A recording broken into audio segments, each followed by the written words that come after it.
Bonjour mesdames. Écoutez, je suis très heureux de vous retrouver cette semaine encore. Ça faisait longtemps qu'on ne s'était pas vu avec les vacances.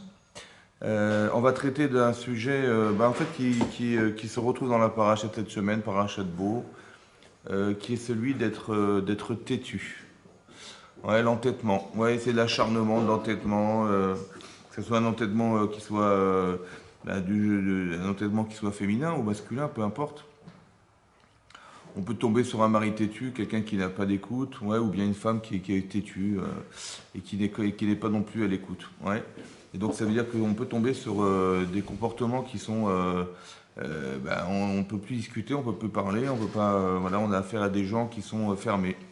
Et en fait, c'est un peu le sujet de la paracha cette semaine, puisque vous voyez que dans le fait qu'on nous parle de la sortie d'Égypte, et on a en face de soi quelqu'un qui est opiniâtre, quelqu'un qui veut rien céder. Vous voyez, Pharaon, c'est quelqu'un qui cède pas.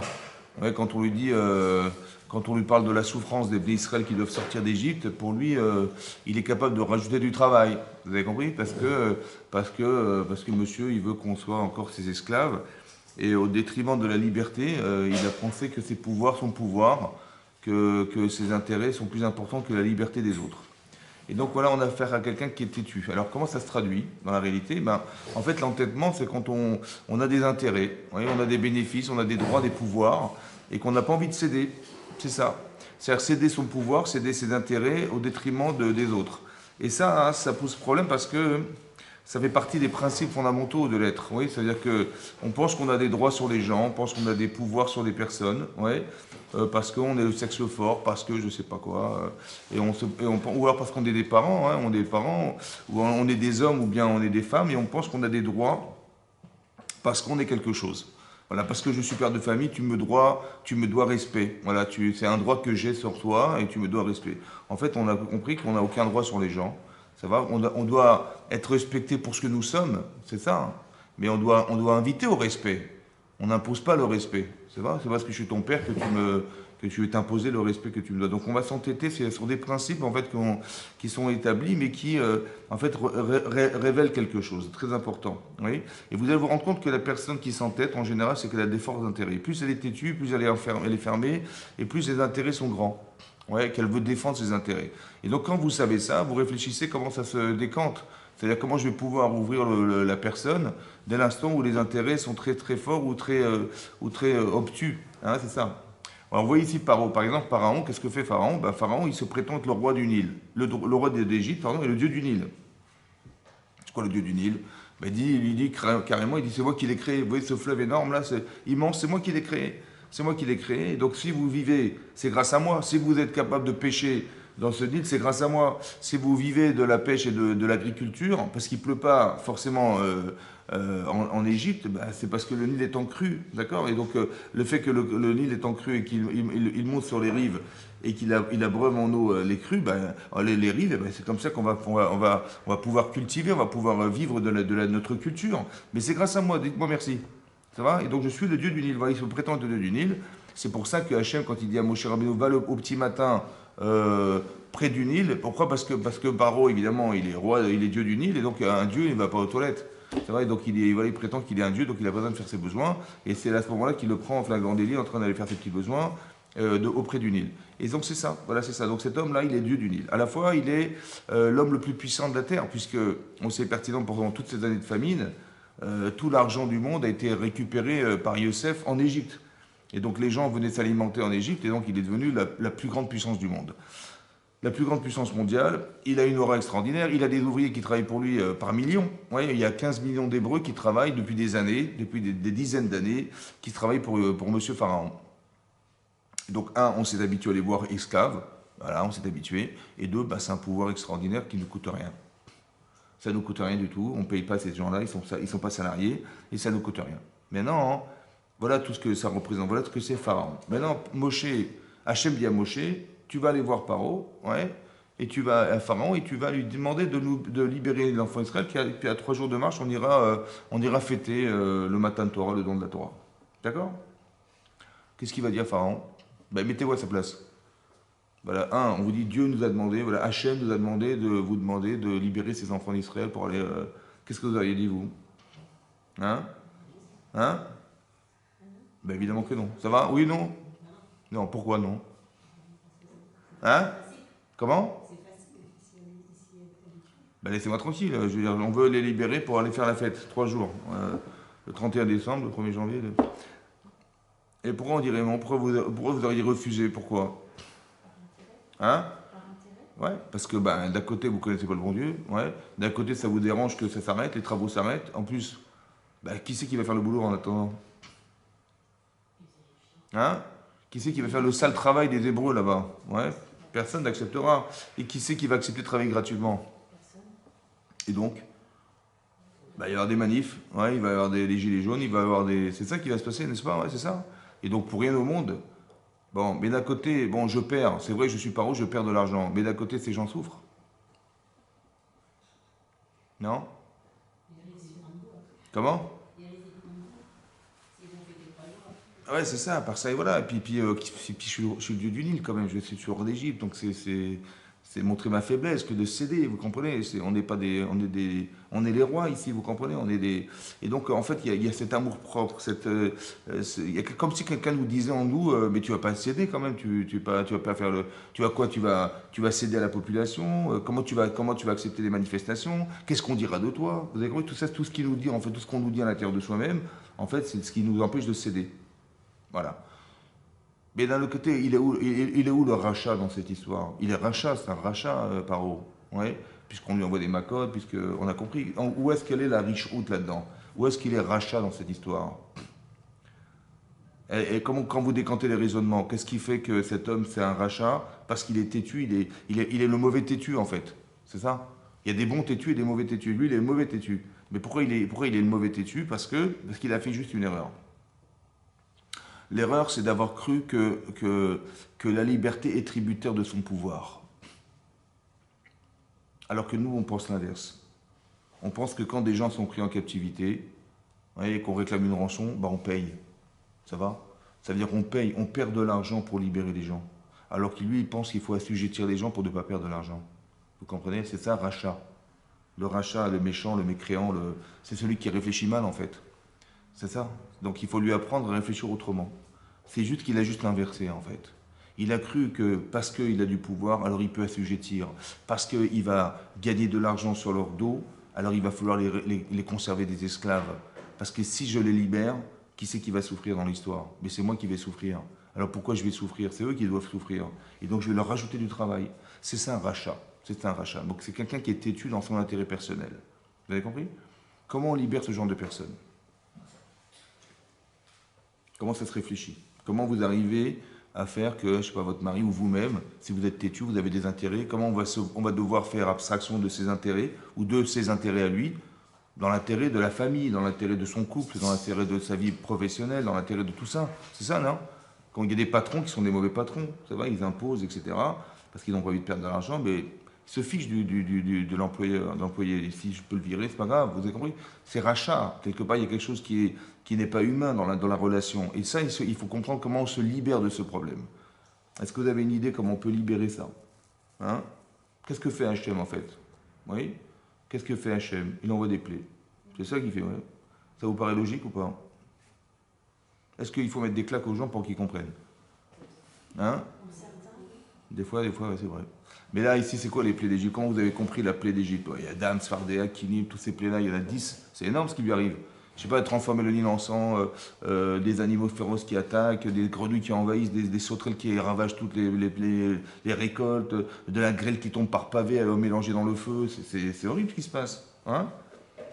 Et pourquoi jamais il fait ça? Il a besoin de faire ça, hein? Et on voit que par où il s'entête, il veut rien céder. Comment ça se réfléchit? Pourquoi Hachem il a fait une chose pareille?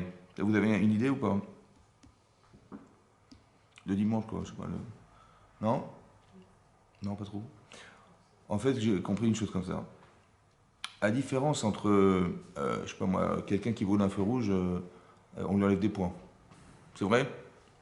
Quelqu'un qui brûle un stop aussi, quelqu'un qui paye pas son parc-mètre aussi, on lui paye des amendes. On fait payer les gens. C'est ça? Donc, c'est quoi le châtiment? Le châtiment, c'est de se faire perdre. Il faut qu'on perde. Et c'est là on va se rendre compte, à la prochaine fois, il faut faire payer. C'est dommage, tu aurais payé une heure de parking, ça te coûte 4 euros, tu as payé 50 euros, c'est dommage. Ouais. La prochaine fois, tu paieras 4 euros. C'est ça, c'est comme ça. Tu as voulu brûler un feu rouge, eh ben, on va t'enlever ton permis. Comme ça, tu vas réfléchir, tu vas comprendre. En fait, on châtie. Le châtiment, c'est pour éviter les problèmes. Vous avez compris? Mettre une frontière à la bêtise. C'est ça. Donc, le fait de payer, ça me coûte. Oui. J'avais envie, si vous voulez, de brûler le feu rouge. J'avais envie j'étais pressé. Je sais pas, je regarde même pas les feux rouges. Je traverse la route, je regarde même pas. Ou le stop, je m'arrête pas, etc. Parce que je suis pressé. Vous comprenez? J'ai autre chose à faire que d'attendre devant un feu rouge ou d'attendre devant un stop.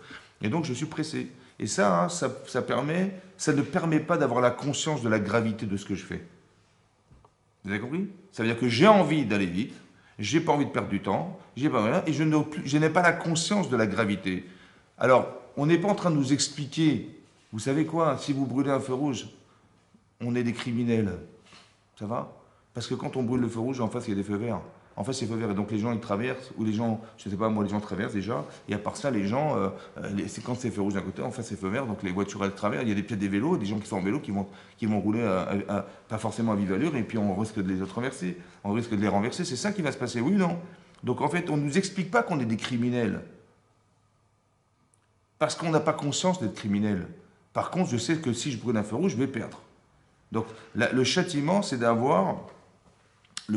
d'arriver à mettre une limite à ce qu'on se serait permis de faire. Maintenant, je ne peux pas me permettre que j'ai plus à perdre. Ça me coûte plus cher de payer, de perdre mon permis que de gagner 5 minutes. Et donc, c'est comme ça que je réfléchis. Mais est-ce que c'est la bonne méthode?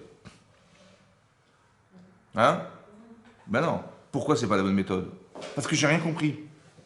Ça va? Je vais rejeter un rachat que s'il n'y a pas de feu rouge, moi j'aurais traversé. S'il n'y a pas la police, je passe. Ça va? Donc j'ai pas forcément. C'est-à-dire que j'ai peur de ce qui risque de m'arriver, mais si je vérifie bien et je risque rien, je me perds. Est-ce que j'ai fondamentalement compris? Non. Ça veut dire que le châtiment qui implique l'homme, oui, n'a de sens que dans la limite de ce que je ne peux pas faire. Mais est-ce que fondamentalement j'ai compris? Non. C'est-à-dire que ce qui fait mal, je vais éviter d'avoir mal. Voilà ce que je vais éviter. Je vais tricher, je vais peut-être risquer de tricher, je vais risquer d'éviter. Mais fondamentalement, je n'ai pas compris. On voit que Hachem, il ne fait pas comme ça. Que ce qu'on va dire le châtiment qu'Hachem implique dans la vie, il contient sa solution. Ça va? À la différence d'un PV, à la différence de la prison, à la différence de tout ce que vous voulez, on va éviter cette personne d'être nocive dans la société, mais ça ne va rien arranger. Le fait qu'il aille en prison, il n'a fortement pas compris qu'il faut arrêter de brûler les voitures le 31 décembre, qu'il faut arrêter d'agresser les vieilles dans la rue. Il n'a pas compris. Ben, il va aller en prison, donc il va éviter d'être un danger public, mais c'est pas pour autant qu'il a compris ce qui se passe. Ça va? Il ne va pas faire teshuva, celui-là. Il ne va pas remettre sa vie en cause. D'accord? Maintenant, comment Hachem procède? Il procède autrement. En fait, il faut comprendre que ce qui nous arrive, Minashamaïm, oui, tout ce que nous sommes, les choses dans lesquelles on est victime dans sa vie, elles sont réfléchies par Hachem. Ça veut dire que ce qui pourrait être un problème pour nous, en fait, contient sa solution. Ce qui est extraordinaire. C'est-à-dire, il vous arrive un truc dans la vie, oui, c'est pour ça que les Chachamim nous expliquent que les événements qui nous arrivent, ils sont sur la base et sur la règle de Mida Kenegen Mida. Vous savez, mesure pour mesure. Comme par hasard, je suis rattrapé par ce que j'ai fait. Ça va? Comme par hasard. Ce qui est extraordinaire. C'est impossible dans le hasard. Exactement ce que je fais, je provoque, je le reçois. C'est impossible. Vous avez compris? C'est pour ça que Yitro, il a fait Teshuvah. Comment il a fait Teshuvah? Il a dit, mais c'est impossible. Il aurait exactement arrivé ce qu'ils ont pensé faire contre nous. Par hasard, c'est pas possible. Ça a été pensé, c'est pas possible. Oui? Et pourquoi c'est ça? C'est comme ça parce qu'on sait, la Gemara dans Sota explique qu'il y avait 3 personnes qui étaient proches de Paro, qui étaient fait partie du gouvernement de l'époque. Il y avait Bilaam le rachat, Bilaam, on connaît Bilaam. Il y avait Yitro et Yov. Et Yitro, il entend Bilaam qui dit bon, écoutez, si on veut se débarrasser des Juifs, il faut créer des camps de concentration, des camps de travail. C'est lui qui propose. Ouais. Il dit, bon, mais qu'est-ce qu'ils vont faire? Ils vont fabriquer des briques, ils vont fabriquer des villes, ils vont fabriquer des choses. Il dit, mais si on manque de matériaux, il manque des briques dans les murs, qu'est-ce qu'on fait? Il dit, on mettra des enfants. Ça va? Etc., etc. Et il trouve, il entend ça, il est horrifié par ce qu'il entend, il se sauve. D'accord? Et non, c'est marrant parce que lui, il va constater les plaies d'Égypte, il va voir, mais c'est marrant parce que c'est exactement ce qu'ils ont voulu faire contre nous. ils ont voulu noyer des enfants, ils sont morts noyés. Paro, il avait la lèpre. Il a pensé qu'en se baignant dans du sang des enfants, il allait pouvoir soigner ses plaies. Il y a eu la plaie du sang, etc. Il a vu à la proportionnelle, c'est extraordinaire. Comme si il y avait des mots-clés qui revenaient à la surface et qui étaient révélateurs de la défaillance de Paro. C'est marrant, hein? Et dans la vie, c'est pareil. Ça veut dire que dans la vie, il nous arrive des choses, ouais. Et quand vous réfléchissez, vous dites, mais j'ai un problème, voilà ce qui m'arrive, voilà ce qui m'est arrivé, j'ai un problème. Essayez de réfléchir aux éléments qui sont les paramètres de ce qui nous arrive, et vous allez vous rendre compte que c'est en vérité pensé, réfléchi, et que ça soit conscient ou inconscient, ça a, comment dire, un impact sur nous.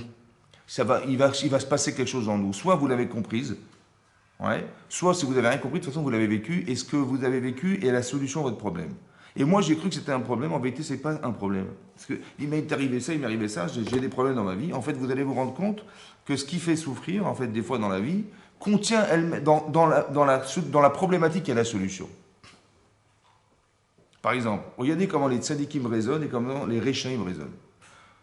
Vous avez les frères de Yosef, ils ont vendu Yosef, ça fait déjà 22 ans. Ils l'ont vendu esclave. Ils l'ont vendu pertinemment esclave en pensant bien faire parce que Yosef, il se prend pour je sais pas quoi, il se prend pour un roi, on va devoir se prosterner devant lui, c'est quoi cette insolence? Et donc il va se rebeller. Donc ils ont jugé que Yosef était coupable d'être, de soi-disant, le futur roi d'Israël. Voilà. Et le monsieur, il rêve deux, trois fois, et comme ça, il ose nous dire, alors quoi, tu vas régner sur nous, tu vas nous gouverner. Et donc, ils ont pensé légitimement de le vendre. C'est ça. Ils n'ont pas voulu le tuer, ils l'ont vendu. Et comment ça se passe? Et 22 ans plus tard, donc on est bien longtemps après cette vente, il y avait la famine dans le monde, et Yaakov, leur père, leur demande de partir en Égypte pour aller s'alimenter. C'est comme ça, il fallait acheter de la marchandise. Et qu'est-ce qu'il fait? Qu'est-ce que dit Yosef? Yosef, il dit, mais il a dit, vous êtes des espions. Vous êtes passé par des portes différentes, vous êtes des espions. Problème. C'est-à-dire qu'on nous condamne, ouais, à être des espions, et c'est très grave. Ouais, des espions dans un pays étranger, c'est grave. Pourquoi espion? En fait, il a voulu dire espion. Pourquoi? Parce que, en fait, le mot espion, ça devrait être un révélateur d'inconscience. Lequel? Parce que tout ce qui a provoqué, en fait, ma vente, c'est quoi? Pourquoi vous m'avez vendu? Parce que vous avez espionné mes rêves. Ben oui. Vous êtes rentré dans mes rêves, vous avez cru que j'étais roi d'Israël. En fait, c'était pas roi d'Israël. Mais vous ne le savez pas, c'était roi d'Égypte. Mais toute cette interprétation était fausse. Mais de quel droit vous vous êtes permis d'espionner mes rêves? Vous êtes rentré dans mes rêves, vous êtes ressorti en disant, voilà, voilà, il est arrivé de ça, je vais raconter à mes frères. Il a pensé que le mot espion, ouais, aurait une incidence inconsciente chez eux et qu'il leur aurait permis de faire teshuva. Ça va? Ça n'a pas fonctionné. Qu'est-ce qu'il a fait? Bon, ils ont dit, je ne vous crois pas, vous êtes des espions. Bon, achetez votre marchandise, mais je ne veux plus vous voir ici. À condition que vous me rameniez Binyamin. Et en repartant, qu'est-ce qu'il a fait, Yosef? Il a remis l'argent qu'ils avaient dépensé dans les sacoches de ses frères. L'argent qu'ils avaient dépensé pour acheter la marchandise, il leur a remis cet argent. Mais alors, qu'est-ce qui se passe? En fait, pourquoi il a remis cet argent? Parce que là-bas, c'est marqué, Lévi, il a ouvert sa sacoche en chemin, et il a découvert l'argent. Il a dit, mais qu'est-ce qu'on a fait? Ouais, ils ont dit, mais qu'est-ce que Hachem nous veut? Ils ont vu l'argent, il a dit, mais on est comme des voleurs. Ça va? Maintenant, on sait pertinemment qu'un voleur, quand il est voleur, qu'est-ce qui se passe en Égypte? Ben, il est condamné, jugé, parce qu'évidemment, si on a l'argent là, et qu'ils n'ont pas été payés, ils vont réclamer leur argent, les commerçants qui on a acheté la marchandise. Et donc, ils vont porter plainte contre nous, et ils vont nous accuser d'être des voleurs, et des voleurs en Égypte sont vendus esclaves.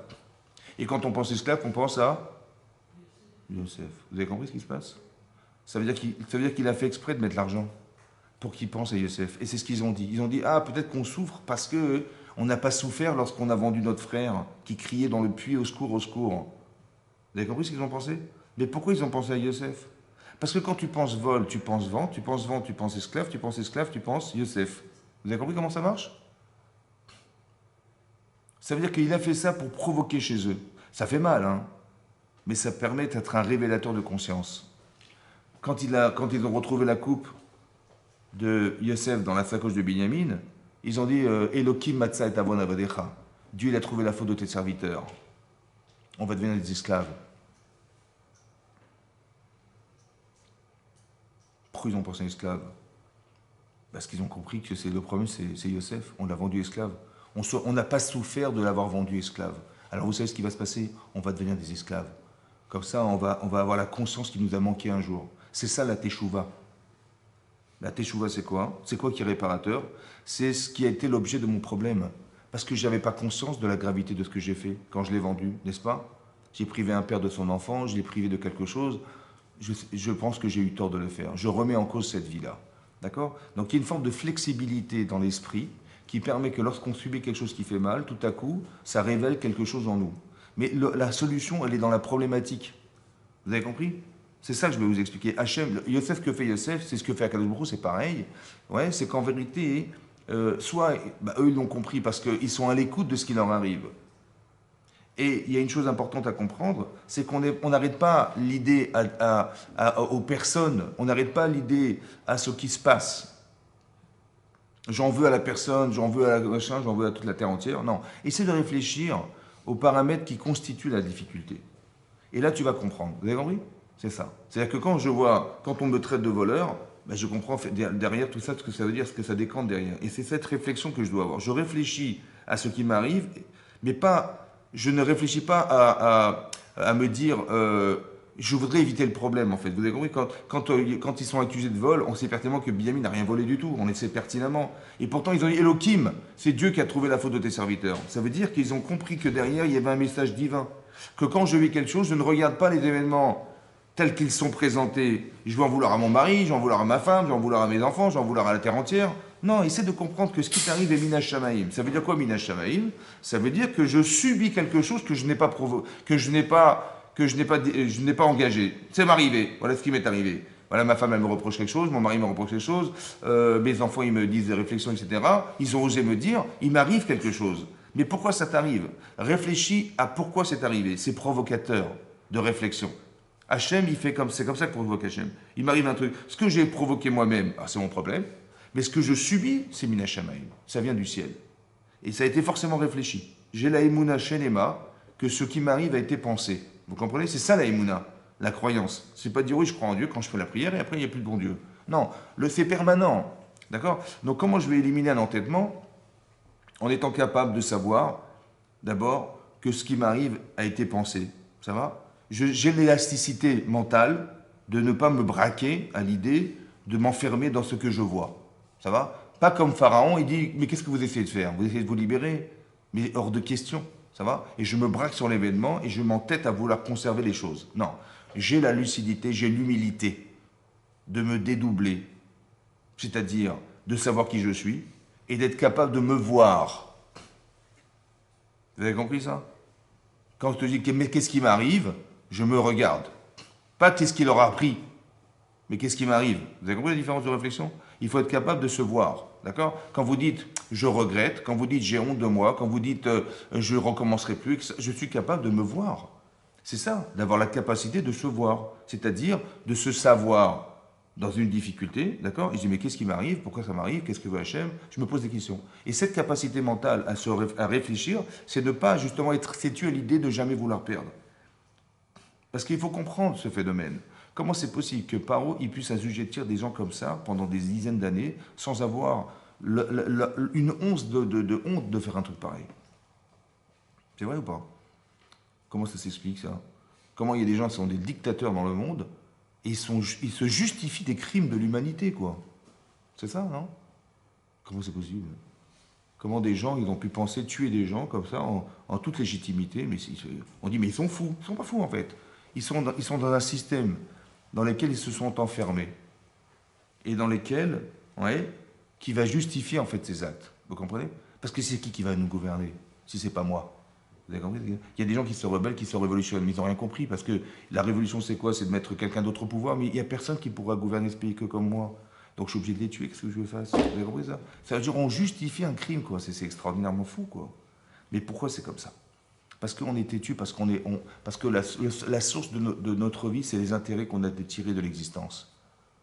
C'est ça l'embête, c'est ça qui bloque. Vous avez compris? On est intéressé. Je ne veux pas perdre ce pouvoir. Je veux être dominant. Voilà c'est ça. Je veux. Et ça, c'est un problème. C'est le problème, il est là. Il faut que la personne, elle arrive à voir. Ce que fait Akadosh Baruch Hu, c'est quoi? Qu'est-ce que fait Hachem?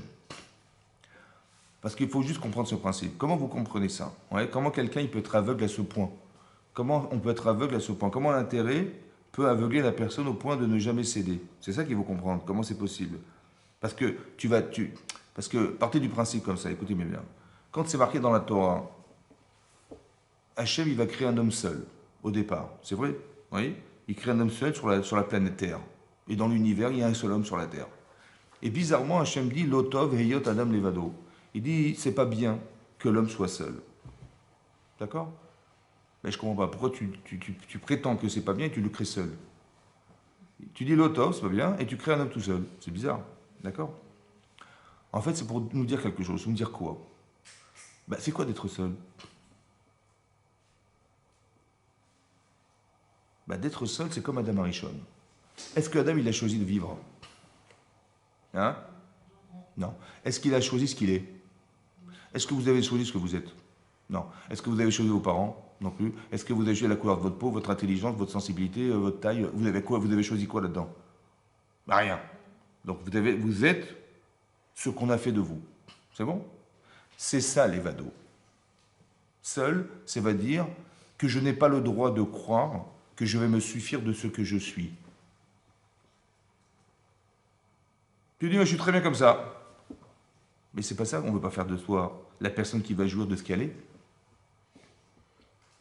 On veut faire de toi quelqu'un qui va devenir quelqu'un.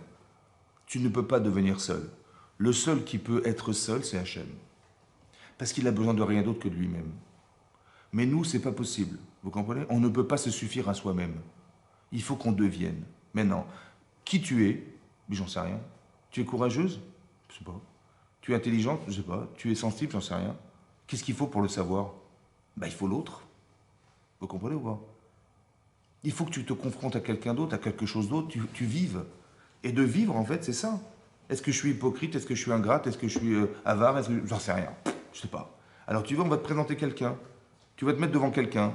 Et bien, comment tu vas réagir? C'est comme ça que tu vas savoir. Sans l'autre, tu ne peux pas te définir. Tu ne peux pas vivre seul. Maintenant, le têtu, en vérité, le problème du têtu, c'est qu'il est seul. Vous avez compris ou pas? Qu'est-ce que tout ce qui est en face de soi n'a d'autre intérêt que dans son intérêt personnel. Il est seul. Lotov, Iyot, Adam, Levado. Ça n'est pas bien d'être seul. De croire que tu vas pouvoir exister seul. C'est-à-dire que même quand tu vas t'entêter avec ton mari, et tu vas dire, tu vois, j'avais raison, ou avec ta femme, tu vas dire, tu vois, t'es bête, hein, j'avais raison, tu vois, j'avais raison. Au final, j'ai démontré que j'avais raison, mais au final, je suis seul parce qu'elle est complètement désemparée, ou bien lui, il est désemparé, ou elle est désemparée, vous avez compris. Finalement, hein, je t'ai démontré que j'avais raison, mais au final, bah, t'es pas contente, t'es pas content, bah, au final, je suis seul. Ça va? Le but, c'est pas de démontrer qu'on a raison, le but, c'est d'arriver à amener les gens à cette vérité, c'est différent. Et lorsqu'on est complice, alors la personne, elle est capable d'écouter. Mais si je suis dans la démonstration, finalement, hein, je suis plus dans démanteler la bêtise de la personne qui est en face de soi, par manque de respect pour elle ou pour lui, plutôt que d'arriver à l'amener à cette vérité. D'accord? Lorsqu'on est deux, c'est différent que lorsqu'on est seul. C'est ça. Donc la personne têtue, ouais, c'est celle qui croit qu'elle peut exister seule. Et elle n'a rien compris. C'est pas comme ça qu'on vit. On ne partage pas on partage sa vie, on n'est pas dans une forme de cohabitation. Tu vois, le Paro, il cohabite avec le peuple. Et donc il dit, bah voilà, vous êtes là, je suis là, mais tout ça c'est pour moi, je vous rassure. Hein, vous avez compris? La cohabitation, non, on est dans la coexistence. C'est-à-dire qu'on veut partager sa vie avec... Comme si que Paro n'avait aucun droit sur les gens. Le président n'a aucun droit sur les personnes. Le dirigeant, le chef d'entreprise n'a aucun droit sur les gens. Par contre, il a un devoir. C'est de faire que ces gens-là, bah, ils vont avoir une part d'un ça, que ça l'entreprise, elle va fonctionner évidemment, mais que ça amène du travail, que ça puisse faire vivre des gens, ça puisse équilibrer des familles. Le rôle du roi, c'est ça le rôle du roi, c'est de se préoccuper des autres. Maintenant, il a les compétences qui lui permettent d'accéder à ça, mais pas que j'ai des compétences qui sont un pouvoir qui me donne des droits sur les gens. Jamais de la vie, ça. Vous avez compris? Pourquoi? Parce qu'à ce moment-là, tu es seul. L'auto viot Adam levado, vous avez compris? Tu n'as pas le droit de croire que Hachem t'a créé pour que tu vives tu te suffises à toi-même. Non, c'est pas ça qu'on a voulu faire. Ça, c'est le la baba, ça. Ça, c'est le monde futur. Mais le monde dans lequel nous sommes, c'est d'arriver à exercer quelque chose qui nous amène justement à devenir indépendante. Mais cette indépendance, elle passe par la dépendance. Tu peux pas être mère de famille si tu ne te maries pas. Tu peux pas avoir des enfants si ton mari n'est pas là. Donc ton indépendance de femme, elle va dépendre de la dépendance que tu as. Tu ne peux pas avoir un niveau de performance dans ta vie si tu n'as pas eu un professeur qui est en adéquation avec ce que tu espères. Mais c'est ta dépendance au professeur, ta dépendance au Rav, ta dépendance à la Torah, ta dépendance à qui va te rendre indépendante. Ton niveau d'indépendance va dépendre de ta dépendance. Mais la personne ne l'accepte pas. Elle dit non, non, non, mais moi j'ai besoin de personne, moi. L'otov yot levado, vous avez compris ça? C'est que la personne qui est têtue, c'est elle qui perd. C'est elle qui perd. Il faut expliquer à la personne qui est têtue qu'elle a tout à perdre. Parce qu'au final, elle se retrouvera seule. C'est ça. Vous avez compris? Celui qui fait du lachonara, par exemple, de la médisance, d'accord? Qu'est-ce que la Torah préconise? Ben, il va avoir des tâches. D'abord sur sa maison, oui, après sur ses vêtements, et après sur sa peau. Ça va? Des tâches. Je ne sais pas pourquoi des tâches. Et c'est le Cohen qui va aller voir ce monsieur en lui disant vous avez des tâches sur vous, ah ben, vous êtes un Metzora, c'est-à-dire quelqu'un qui fait du lachonara, de la médisance. Motzi Shemra, c'est ça Metzora, c'est la contraction de Motzi Shemra. Il sort un mauvais renom sur les autres. Monsieur, monsieur, que la seule manière de grandir, c'est d'écraser les autres. Ça va? On n'est pas comme ça, vous avez compris, on n'est pas comme ces gens-là, on n'est pas comme ces gens-là, on est plus respectable, on est plus. Voilà, je vais vous démontrer qu'est-ce que la bêtise humaine. Voilà, je vais vous parler de ce monsieur, de cette madame, de ce machin. Voilà. On n'est pas comme ça, on en rigole. Ça s'interdit. D'accord? Et qu'est-ce que dit la Torah? Cette personne, on va la marginaliser, mise en quarantaine. C'est-à-dire qu'elle va sortir des 3 camps d'Israël. Vous voyez, il y a plusieurs formes de toum'a, d'impureté qui nous libèrent de l'endroit où on se trouve, on doit aller ailleurs, d'accord? Mais le Metzora, c'est le pire de tous, celui-là. Celui-là, on le sort des 3 camps, on le marginalise. On le rend, il va se retrouver solitaire en dehors des camps. Ça va? Des 3 camps d'Israël. Ça va? Pourquoi les tâches? Pourquoi la solitude? Les tâches, parce que vous savez, quand on fait du lachonara sur les gens, qu'est-ce qu'on fait? Vous avez une très grande amie, vous avez une copine qui a fait 20 ans que vous la côtoyez, ça va? Une copine comme une sœur. Et quelqu'un vous dit, tu connais cette fille-là? Je dis, ouais, bien sûr, c'est ma copine, c'est ma grande copine. On a vécu. Comment ça, ta copine?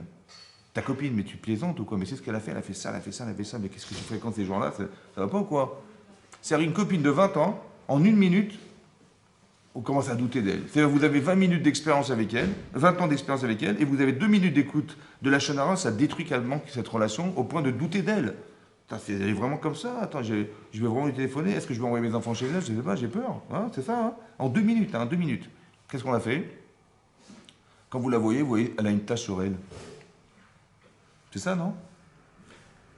Et à part ça, quand on a dit du mal, qu'est-ce que ça veut dire? Ça veut dire qu'on a marginalisé les gens. Ça veut dire quoi? Ça veut dire qu'on a dit cette personne n'est pas fréquentable. Il faut plus la voir. D'accord? On l'a isolée, cette personne. C'est ça, oui? Ben, d'un côté. Vous avez compris ce qui se passe? Ça veut dire que, en fait, ce que je dis à Hachem, à cet homme, tu as dit de la shonara, tu auras des taches sur toi. Il dit, mais est-ce que ça te dérange d'en avoir? Mais bien sûr que ça me dérange. J'aimerais pas qu'on les voit, je les cache. Je les cache, ces taches, je veux pas qu'on les voit. Mais si tu caches les taches que tu vois sur toi et que tu as honte d'aller voir, pourquoi tu les as mis sur les gens? C'est à la prise de conscience de ce qui m'a manqué au départ. Si tu penses que de dire de la shonara sur les autres, ouais, c'est au moins nous protéger. Mais bon. Est-ce que c'était nécessaire de le faire de cette manière? Pourquoi? Parce que si vraiment tu as raison, est-ce que tu as vrai, le lachonara c'est vrai. C'est vrai. C'est pas un mensonge, c'est vrai. Alors si c'est vrai, va lui dire. Ben oui, parce que l'intérêt c'est pas de nous le raconter, évidemment, on s'en fiche de savoir. Nous. Ce qui compte c'est que la personne s'améliore, on est bien d'accord. Donc va lui dire à lui qu'il va pas, va lui dire à elle qu'il y a un problème. Je dis attends, mais qui je suis, mais je peux pas, j'ai pas les mots, j'ai pas. Ben alors tais-toi. D'accord? Si vraiment tu tiens la personne, la vérité, c'est pas ce que tu vas dire. La vérité, c'est que tu vas l'amener à la vérité.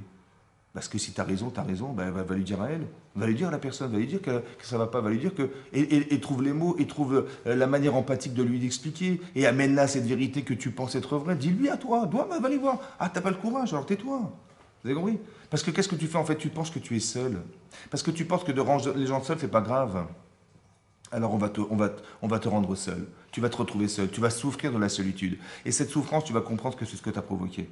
Mais tu n'en avais pas conscience. Alors il faut le vivre pour le comprendre.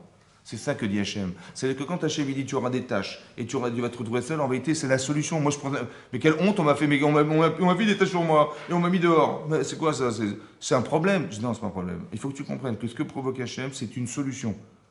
C'est ce qui t'a manqué en fait. Tu n'as pas eu conscience de ce que tu as fait. Et tu n'as pas eu conscience de ce que tu provoques Parce que la solitude, c'est une souffrance. Mais pourquoi tu n'as pas souffert de rendre les gens seuls? Parce que tu ne sais pas ce que veut dire être seul. Alors tu vas le vivre, et cette souffrance, tu vas la supporter, et là tu vas dire, mais je ne peux pas imposer aux autres ce qui était une souffrance personnelle. Vous comprenez, c'est ça. La solution est dans la problématique. Ça veut dire ramener les gens à la conscience de ce qui leur manque.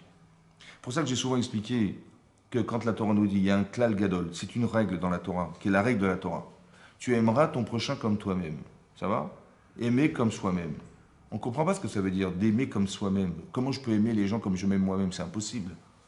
On a un amour-propre qui est démentiel de soi-même. Mais on ne peut pas arriver à aimer les gens comme on s'aime soi-même. Ça veut dire quoi d'aimer comme soi-même? C'est pour ça que il a expliqué, la Gemara dans Shabbat, elle dit qu'il y a une fois quelqu'un qui voulait se convertir au judaïsme, ouais, il a dit j'ai pas le temps. Il a été voir il dit écoutez, j'ai pas le temps. Il dit je me tiens sur un pied en équilibre. Donc le temps de l'équilibre, c'est quoi? C'est une minute. Combien je vais rester de temps sur mon pied? Sur une seule jambe. Bon. Il dit voilà, dites-moi toute la Torah en un instant. Il dit écoute mon chéri, c'est simple. Machesanecha, lechavrecha lo ta'avid. Ce que tu supportes pas, ne le fais pas aux autres. Et ça, c'est toute la Torah, là. Le reste, c'est que des explications de ce principe. Ça va? Machesanecha, lechavrecha lo ta'avid. Ce que tu ne supportes pas, ne le fais pas aux autres. C'est marrant parce que la Torah dit tu aimeras ton prochain, et lui il a dit ce que tu ne supportes pas. Pourquoi il a négativé ce que la Torah positive? Il aurait dû dire ce que Rabbi Akiva il a dit, Zeklal Gadol Batorah, c'est la règle de la Torah, Ve'ahavta le'arecha kamocha, tu aimeras ton prochain comme toi-même. Lui là il n'a pas dit comme ça, il a dit ce que tu ne supportes pas, ne le fais pas aux autres. Pourquoi il a dit comme ça? Pourquoi il a formulé ce que la Torah positive en négatif? Parce qu'en fait on ne sait pas aimer comme soi-même. Par contre, je sais ce que je supporte pas. Je sais. Ça, je sais ce que j'aime pas. Alors écoutez-moi bien. Quand tu parles à ton mari, ou quand ton mari, il te parle, il a mis un ton qui est insupportable. Ça va? Bon. Tu dis, mais moi, je voulais lui dire la vérité, moi. Je voulais lui dire, écoute, ça va pas du tout, et j'étais violente, et j'étais méchante, et je sais pas quoi, ou alors je le harcèle, ou je sais pas quoi, je suis jalouse, je sais pas, ou je suis têtue, j'en sais rien. Vous avez compris? Tu dis, mais c'est comme ça que je fonctionne, moi. Je dis, mais j'ai compris, mais ce que tu fais là, tu aurais aimé qu'on te fasse? Tu aurais aimé que ton mari fouille partout de ce que tu fais, où tu vas, qu'est-ce que tu fais, machin, ou tu aurais aimé que ton mari te parle, il te dit des vérités, mais qui sont désobligeantes, ou qui sont méchantes, ou qui sont désagréables, ou qui sont honteuses. Tu aurais aimé ça? Non. Par contre, comment tu aurais aimé qu'on te fasse? Comment tu aurais aimé qu'on te parle? Hein, tu sais comment tu aurais aimé? Ben, c'est comme tu aurais aimé que tu vas faire. C'est vrai? Tu sais ce que tu n'aimes pas. Par contre, tu sais comment tu aurais aimé qu'on te parle. D'accord? Tu aurais aimé qu'on te dise des vérités qui te font mal, ou tu aurais aimé qu'on t'aide à pouvoir te solutionner dans ta vie. Eh bien, c'est comme ça que tu vas faire. Ça va? Machesanecha lecha David. Ça veut dire que d'aimer comme soi-même, c'est de savoir je sais ce que j'aime pas et je sais ce que j'aime. Alors, ce que tu aimes, fais-le comme ça. Et ce que tu n'aurais pas aimé qu'on te fasse, ne le fais pas aux autres. Vous avez compris ce que ça veut dire? Il y a une façon de se comporter qui est un principe de base. Et c'est comme ça qu'Hachem fonctionne. D'accord? Il n'y a jamais d'antinomie avec Hachem. Il n'y a jamais on peut croire que Dieu il est cruel et machin. En fait, la difficulté que vit Paro, vous avez vu comment Hachem il s'acharne sur lui? Eh bien, c'est proportionnel à son entêtement de ne pas lâcher. C'est comme ça. Vous voyez des gens, ils sont intelligents, vous leur faites un clin d'œil, ils comprennent. Ils disent, ah oui, excuse-moi, un clin d'œil. Hein. Il y a des gens, il faut les bombarder pour que ça bouge. En vérité, pourquoi? Parce que malheureusement, ils sont dans leur intérêt personnel. Il faut qu'ils comprennent, ces gens-là, qu'ils ne sont pas seuls. Leur expliquer que d'être seul, c'est une catastrophe. D'accord? Et si tu te trouves seul, c'est-à-dire que si tu penses avoir raison tout seul, si tu penses que cette façon de fonctionner, c'est que tu es tout seul, tu m'agresses, tu es méchant, tu es machin, mais tu as l'impression que tu es tout seul. Mais non, mais tu n'es pas tout seul. Ou bien parce que tu es seul dans ta vie, dans ta tête, tu penses que les autres sont à ton service et quand ça va pas, et tu vas commencer à crier, tu vas t'énerver. Mais tu n'es pas seul. L'auto, viot, adam, levado, ça veut dire qu'il faut comprendre qu'on est deux. Et si tu es deux, donc comment tu aurais été, si tu avais été l'autre, comment tu aurais fait subir à l'autre ce que tu penses? Vraiment, tu penses comme ça? Non. Alors arrête de t'entêter, arrête de croire que... Vous avez compris? Voilà. Alors, bien évidemment que Paro, pourquoi c'est passé par de la violence? Pourquoi des fois on souffre de ce qui nous arrive? C'est aussi à comprendre. Pourquoi on souffre? On doit passer par une souffrance. C'est marqué dans la Lacha aussi. C'est marqué dans le Rambam, il ramène qu'il y a des avérotes, dans au début du Périk Aleph de l'Echot Teshuvah, il dit qu'il y a des fautes qui doivent forcément passer par une souffrance. Oui. Pourquoi passer par il y a des fautes, il y a ce qu'on appelle, comment dire, rater une mitzvah positive. Oui, là-bas, le Rambam il dit qu'on fait Teshuvah sur le champ, c'est réparé. C'est-à-dire réparer, ça veut dire que c'est agréé tout de suite. Ouais, j'ai une mitzvah positive, ça serait de faire le Kriyat Shema, ça veut dire de faire la tefila, de faire des choses comme ça. J'ai pas fait la tefila, bon, alors je regrette, j'ai honte de moi, c'est réparé instantanément. Par contre, les interdits de la Torah, oui, là, il faut attendre Kippour. C'est-à-dire, je fais Teshuvah le 4 janvier, il faut que j'attende Kippour pour qu'Hachem il répare cette faute, ouais, qu'il agrée, qu'il le répare. Donc, c'est plus long. Il y a Teshuvah et Yom Kippourim, Tolim, ils sont suspendus à cette Teshuvah. Par contre, il y a des choses plus graves, des Chiyuvei Karet, Mitot Beddin, des choses qui nous retranchent du monde futur, qui auraient pu nous condamner à mort s'il y avait le Beth Amikdash. Là, il faut passer par des souffrances. Comme ça dit le Rambam. Ça veut dire que. Mais pourquoi passer par de la souffrance? Pourquoi il faut souffrir? En fait, ça vient répondre à la question de l'inconscient. La souffrance vient répondre à la question de l'inconscience. Ça veut dire que. Comment vous dire? Comment vous expliquer que, je sais pas moi, un homme peut être conscient dans sa vie de couple, ouais, il ne se rend pas compte de ce qu'il fait, ouais, des gens qui ont du pouvoir dans le monde, ils ne se rendent pas compte de ce qu'ils font, ils sont prêts à mentir pour conserver des pouvoirs ou des intérêts, vous avez compris? D'où vient l'inconscient? Oui. Alors, l'idée en fait, elle est marquée dans la Torah. C'est marqué que, vous savez, des juges qui jugent les gens, ouais, n'ont pas le droit de recevoir de l'argent, même pour juger la vérité. C'est ça que dit Rashi là-bas. Il y a marqué Lotikar Shochad, n'accepte pas les pots de vin, qui a Shochad, parce que l'argent, le pot de vin, l'argent qu'on reçoit, Me'aver et Nechachamim, elle aveugle les yeux des Chachamim, des sages de la Torah, ou Mesalef, et elle déforme d'ivrei tzadikim, des paroles justes. Ça veut dire que le fait de recevoir de l'argent de quelqu'un lorsqu'on est juge, ça a deux conséquences. Une psychologique qui est aveugle et l'autre psychologique qui déforme la vérité. On veut atteindre notre objectif. Alors on va déformer la réalité pour atteindre son objectif. Donc ça a deux conséquences. Oui, une d'être Messalef qui déforme et une qui est aveugle. Oui. Comment comprendre l'aveuglement? La déformation, je comprends. Quand on cherche des intérêts, on s'arrange. Vous avez compris, intellectuellement, on s'arrange. Bon. On déforme la réalité pour arriver à ses fins. C'est vrai? Ça, je comprends.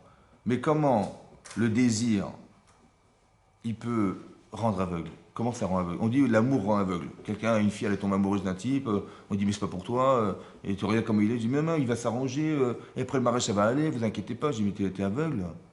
Il dit ça va pas du tout, c'est pas du tout ce qu'il te faut. Ouais. Et la fille, elle est complètement amoureuse de lui, elle veut absolument l'épouser, elle est aveugle. Ouais. Mais comment ça rend aveugle? Comment on peut ne pas voir? Comment ça rend inconscient? Vous avez compris? C'est ça. Comment ça rend aveugle? C'est quoi aveugle? Aveugle, c'est de ne pas voir. C'est-à-dire que c'est complètement dans l'obscurité, c'est les ténèbres. Comment c'est les ténèbres? Comment c'est possible? Oui? Alors il faut savoir comme ça.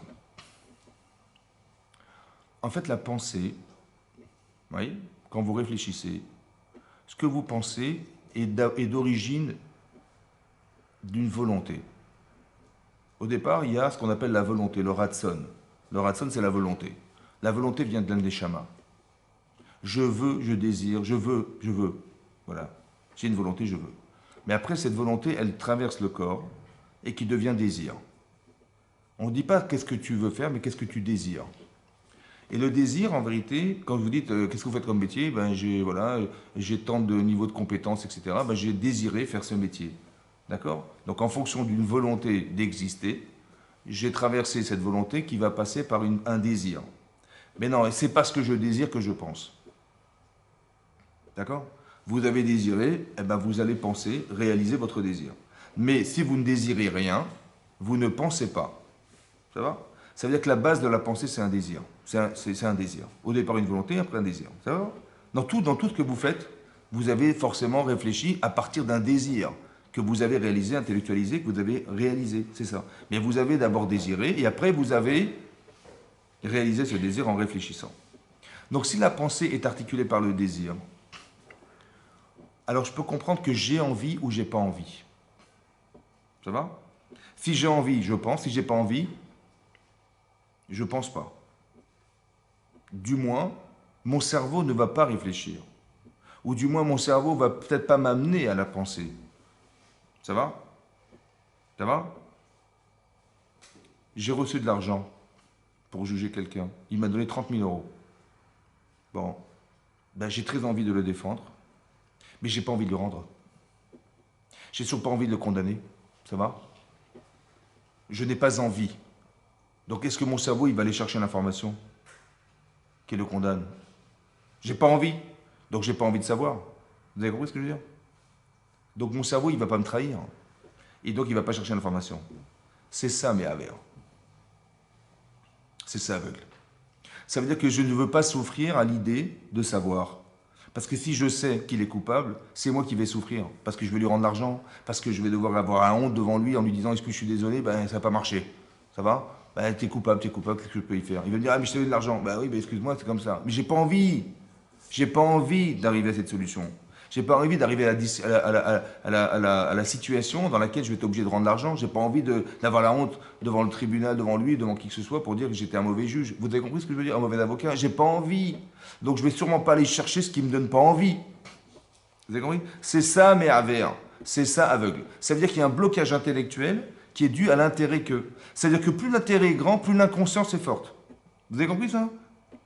C'est pour ça qu'il y a des gens qui disent « Ah, mais il faut absolument que je l'épouse, celui-là, c'est le plus bel homme de la Terre. » J'ai compris, mais tu te rends compte de qui il est? Tu n'as même pas regardé qui il est. Tu as vu la forme, tu n'as pas vu le fond. Tu vas acheter une voiture, tu n'as même pas regardé si le moteur il marche. Oui, mais elle est brillante, elle est superbe, elle est machin. J'ai compris, mais c'est bête. Je dis, mais non, mais c'est sûr qu'elle va marcher. Attends, le type, il est honnête, je le connais, il est honnête.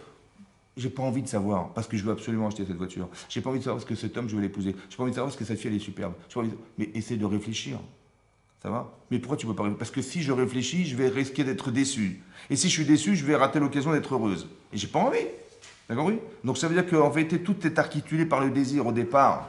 Le problème que nous avons, c'est que on réfléchit en fonction du désir. C'est-à-dire que je veux réaliser mon désir. Mon cerveau, il a le sens que pour réaliser mon désir. Est-ce que c'est comme ça qu'on doit réfléchir? J'ai dit, ouais, j'ai bien réfléchi. Ouais, j'ai bien réfléchi, c'est lui que je veux épouser, c'est ça que je vais dire, c'est ça que je vais faire, voilà. Et il s'est moqué de moi, ben je vais lui envoyer en pleine figure. Ouais, j'ai bien réfléchi parce que, ou je vais me venger, ou je vais avoir de la rancune, j'ai bien réfléchi, hein. Ah bah attends, il a été malhonnête avec moi, il a été machin, mais j'ai bien réfléchi, je sais exactement comment je vais faire. Mais en vérité, tu as bien réfléchi à ce que tu vas faire ou à ce que tu ressens? Mais le désir, c'est des pulsions. Oui, oui, ça veut dire que j'ai un désir, ouais.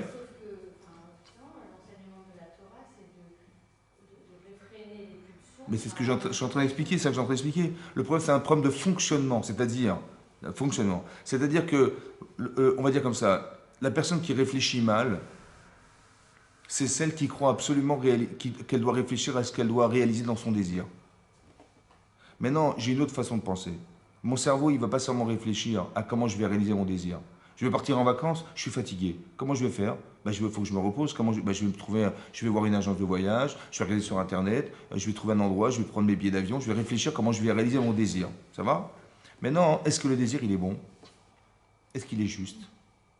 Tu peux réfléchir à ça au début, avant de commencer à réfléchir comment tu vas réaliser ton désir. Tu ne peux pas essayer de réfléchir et analyser ton désir? C'est ça, le tzaddik. Le tzaddik, c'est quelqu'un qui dit, attends, j'ai envie de faire ça, mais est-ce que c'est juste? Parce que tout ce que je vais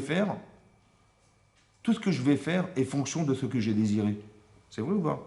Donc je ne vais pas me dire, mais je vais réaliser mon désir. Je vais réfléchir, est-ce que au départ, mon désir, il est bon?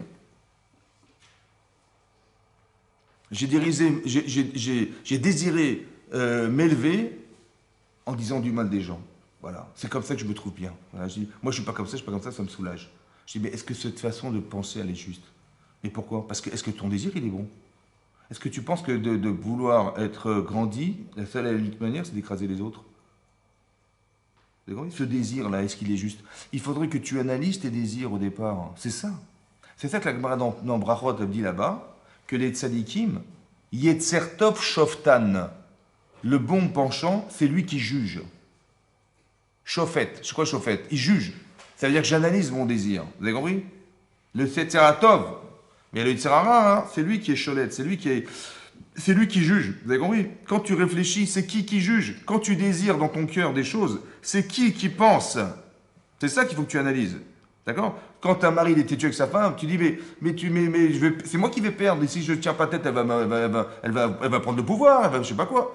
Mais ce désir-là, est-ce qu'il est bon? Est-ce qu'il est juste, ce désir? Est-ce que tu crois que... Et si tu avais été une femme, tu aurais aimé qu'on te traite comme ça? T'as compris? Est-ce que ce désir, il est vrai? C'est ça que tu dois comprendre. C'est toi que tu dois réfléchir. Est-ce que ce désir, il est juste? Parce que tu es aveuglé par ce désir.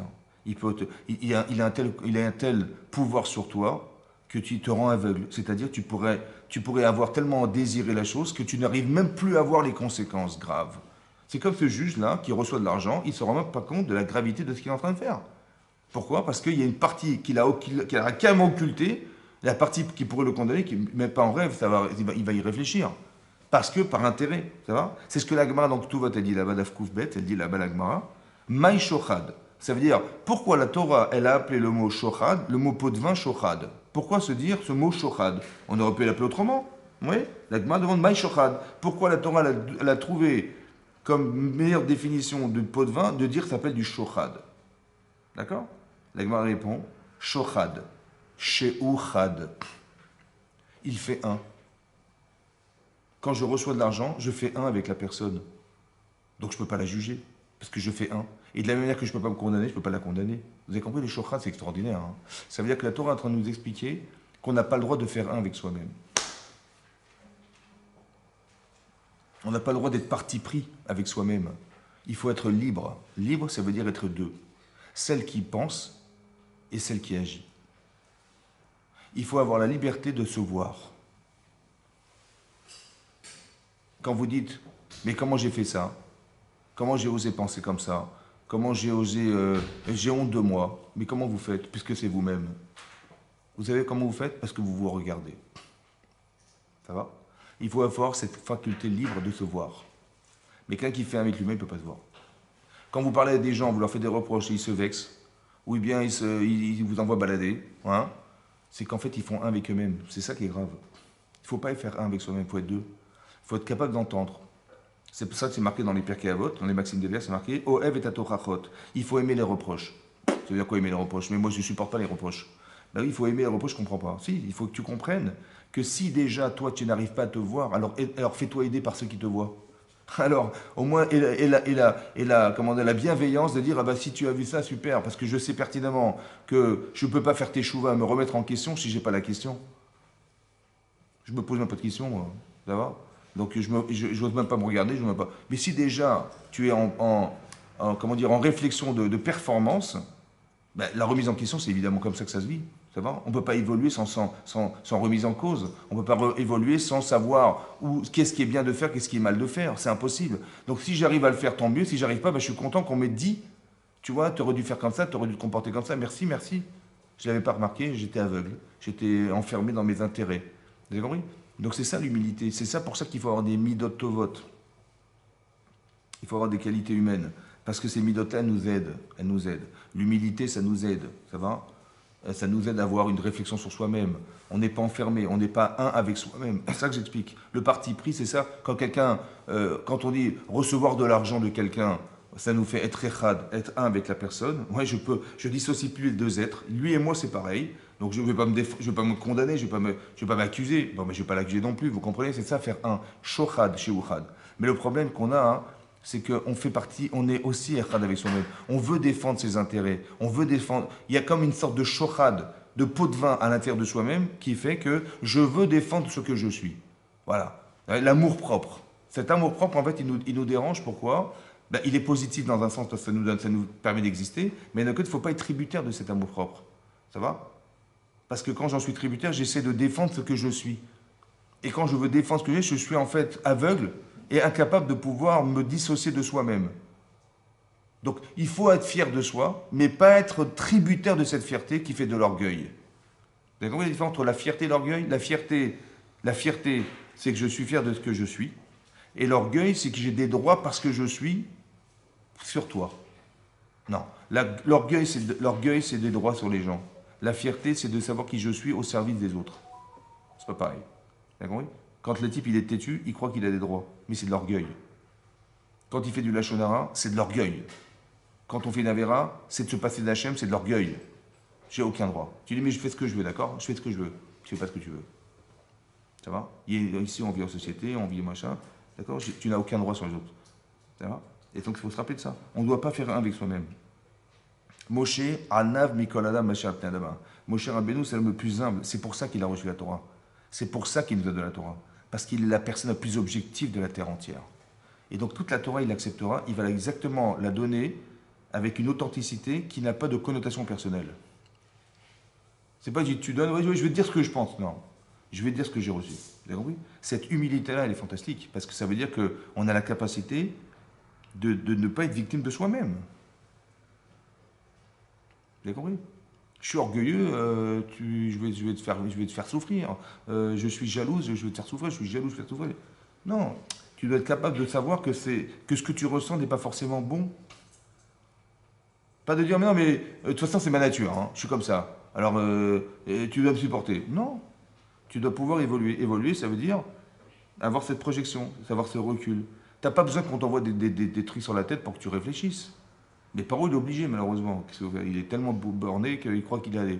Donc on est obligé de l'envoyer. Mais la souffrance doit permettre de libérer la conscience. C'est-à-dire que quand on a souffert, on n'a plus envie. Vous avez compris ce que je veux dire? Et c'est ce plus envie qui permet de libérer. J'ai envie de ne pas perdre. Maintenant, j'ai plus envie. Voilà, j'ai reçu les plaies d'Égypte, j'ai plus envie. Et bien, ce plus envie, il libère de la conscience. C'est pour ça que quand Yosef, il leur a dit vous êtes des espions, ça les a interpellés. Quand ils ont retrouvé l'argent, ça leur a fait mal et ça a interpellé quelque chose en eux qui a libéré la conscience que Yosef a souffert. Vous avez compris ça? Quand on a retrouvé la coupe, ça a libéré le fait qu'on avait rendu esclave Yosef. Mais cette souffrance, elle permet de libérer la conscience. Mais Hachem, comment vous voulez qu'il fasse pour arriver à ce qu'on ait compris quelque chose? Des fois, on est intelligente et on comprend comme ça, sans avoir besoin de souffrir. Et quand on souffre, c'est que forcément le corps qui bloque, c'est le corps qui est le désir qui bloque en fait. C'est lui qui empêche la pensée. Ou bien parce que je fonctionne mal avec ma tête, alors mon corps, ma tête est subordonnée à mon corps. Voilà. Il faut que je réalise, je réfléchisse mes désirs. Comment je vais les réaliser? Ton cerveau, il ne peut pas être subordonné à ton corps. Il faut que ton cerveau, il soit maître. C'est lui qui décide. C'est lui qui décide, c'est lui qui dirige. C'est comme le cavalier sur son cheval. C'est pas le cheval qui part et qui décide où il va. Non, c'est toi qui tiens les rênes et tu diriges ton cheval. C'est ta tête qui dirige. C'est toi qui réfléchis. Est-ce que ce que je désire est juste? Est-ce que j'ai envie d'aller là-bas? C'est moi qui décide. Tu vas là-bas, tu vas là-bas. C'est moi qui décide. C'est toi qui es maître. D'accord? Si tu vois que tu fais souffrir, c'est moi qui décide de dire j'arrête. D'accord? C'est toi qui décides. Pas que ton désir, il dit mais il faut absolument que tu réalises, il faut qu'elle se l'écrase ta femme, il faut que je sais pas quoi, il faut que. Non. Il faut que ton mari il fasse que des désirs. Non. Il faut que tu saches que si tu étais un homme, qu'est-ce que tu aurais été? Si tu avais été l'autre, qu'est-ce que tu aurais pensé? C'est ça qu'il faut réfléchir. C'est ça? Et donc, cette capacité mentale à maîtriser ses désirs et d'analyser, c'est ça qui est fondamental. C'est comme ça qu'on sort de l'entêtement. C'est ça comme ça on sort de la bêtise, de se rendre seul. Vous avez compris? Voilà. Chazak au Baruch, mesdames. Merci.